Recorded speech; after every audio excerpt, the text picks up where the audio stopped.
Հակոբյան, քանի որ հեռուստատեսության եւ ռադիոյի հանձնաժողովը կարծիքի ազատ արտահայտության, տարակարծության ապահովման գործառույթ ունի համարությամբ իրեն վերապահված, կուզեի գնահատական տայիք, որ մեր հարկերից ծնվող հանրային հեռուստաընկերությունը օրինակ այսպես համառորեն չի անդրադառնում Ռուբեն Վարդանյանի, Բաքվում պահվող մեր մյուս գերիների դատավարություններին, այդ հարցը փորձում են լուսանցքից դուրս թողնել, ինչպես կմեկնեք։ Ես գիտեմ այս խնդիրը, ես կիսում եմ ձեր մտահոգությունը, բայց ես ուզում եմ հստակ մենք հասկանանք բոլորիս լիազորությունների սահմանները։ Հանրային հեռուստաընկերությունը ունի իր կառավարող մարմինը, դա հանրային հեռարձակողի խորհուրդն է, եւ մենք այդ բովանդակային բաների մեջ, իրենց բովանդակային վեճերի մեջ կամ բովանդակության մեջ իրավունք չունենք։ Մենք ընդհանրապես խմբագրական քաղաքականության միջամտելու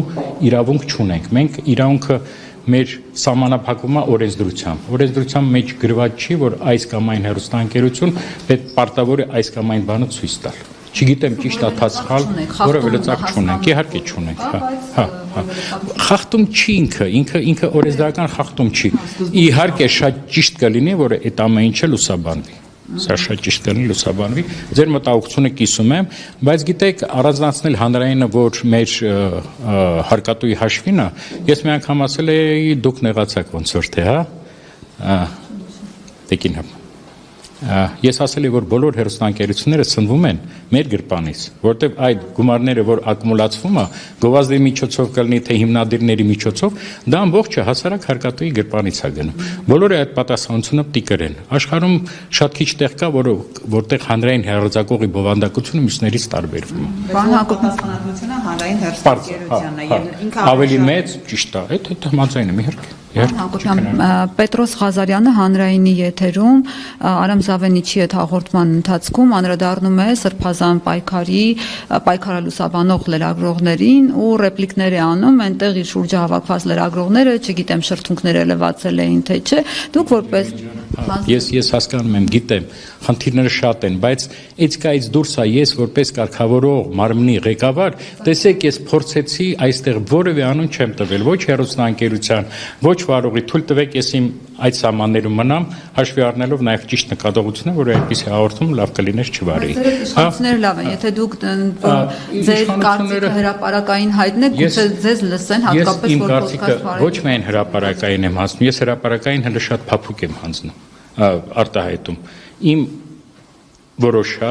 բաներում, փակ գախնի գրածներում կամ հեռուստազանգերում կամ հանդիպումներում ես ավելի կոշտ գնահատականներ եմ տալի եւ շատ ժամանակ, այո, իհարկե, ես այդ մարդն եմ եւ շատ ժամանակ ականջալուր եմ, Ինչքան հնարավոր է, ինչքանով տարբեր են մարդիկ, որտեվ այն դուք ինչ ասում եք այդ արատները, վերաբերում ոչ միայն հանրային հեռարձակողին, դա վերաբերում մեզ բոլորիս։ Առնայք, եկեք դա էլ հաշվի առնենք, Մենք շատ ժամանակ թիրախ ենք բռնում եւ փորձում ենք բոլոր մեղքերը, բարդել իրաց վրա, այդպես չի։ Մեր խնդիրն է, մեկը մյուսին պահելով, եթե մենք ավելի լավն ենք համարում հանրայինից, մենք գտնում ենք, որ ինքը վատն է, մենք ավելի լավ պիտի դրսևորենք էթիկայի նորմերը, բազմակարծությունը, բանից խուսափելը, բուլինգից, մենք բոլորս դա անում ենք, բոլորսի նկատի ունեմ բոլոր լրատվամիջոցները, եկեք դրանից սկսենք էլի։ Մի հարց էր, քանի որ Ռոբերտ Քոչարյանի ասուլիսից հետո որն քննարկվեց այդ հարցը Ամեկ+-ի փակելու հետ կապված, Ռոբերտ Քոչարյանը հայտարարեց, որ ձեռագիր գրված մի էջի վրա առաջարկություններ էին, իրենք այդպես երկու սենյակ էին, մի տաղավար եւ այլն, լուրջ չէին մոտեցել, մտածել էին, որ իրենք գրելու են, այսպես ասած, այդ մրցույթը որպես իրավահաջորդ, գիտեմ, որ դուք չեք եղել, բայց իսկապես այդպիսին է եղել առաջարկը եւ դրա համար է զրկվել։ Ոչ միայն իրավահաջորդ, ոչ միայն, երբ որ մի քանի օր առաջ արդեն արտահոսք էր միգուցե եղել, որ Ամեկը պատրաստում են լիցենզիա ձեռքել, այսինքն լիցենզիա չտրամադրել,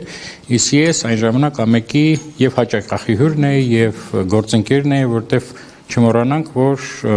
Ամեկ+-ը սկսել է աշխատել, երբ որ հեռուստարադիոպետկոմի նախագահն էի, եւ մի պահ նույնիսկ երկրորդ ալիքից մի քանի ժամ 94 թվականին, թե 95-ի սկզբին մենք տվել ենք մեր որոշումով կոլեգիայի Ամեկ+-ին որպես անկախ հեռուստաընկերություն իմանալով ես գնացի Ամեկ+, եւ ինքս ծանոթացա ծրագրին, իհարկե դա ծրագիր չէր։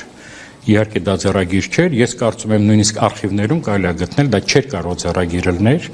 Ես չեմ խոսում դա լավն էր, թե վատն էր, ժամանակ շատ է անցել, ես չգիտեի նույնիսկ իրանց մրցակիցների ծրագրերը, բայց այն կարող եմ ասել, ինչ գիտեմ, դա ձեռագիր չէր 1, այն ժամանակվա համար շատ լավ տեխնիկական հագեցվածություն էր A1+2, A1+-ը գրավում էր այդ շենքա արդեն քանդված է, դա կարմիր բանակի էր այն ժամանակ ձեր կոչվում, հետո լուսավոր չի, 15 շենքը եւ զբաղեցնում էր այդ մեծ ահռելի շենքի ամբողջ առաջի հարկը։ Այստեղ ցավոք, այն ժամանակ չափումներ դե չկային, բայց եթե փոքր լսարան ուներ, ամեկի փակվել այդպիսի աղմուկ չէր։ Հանի եւ այդ աղմուկը անդիմության կամ բանի աղմուկը չէր, դա հանրության աղմուկն էր։ Եվ իհարկե չարժեր փակել դա։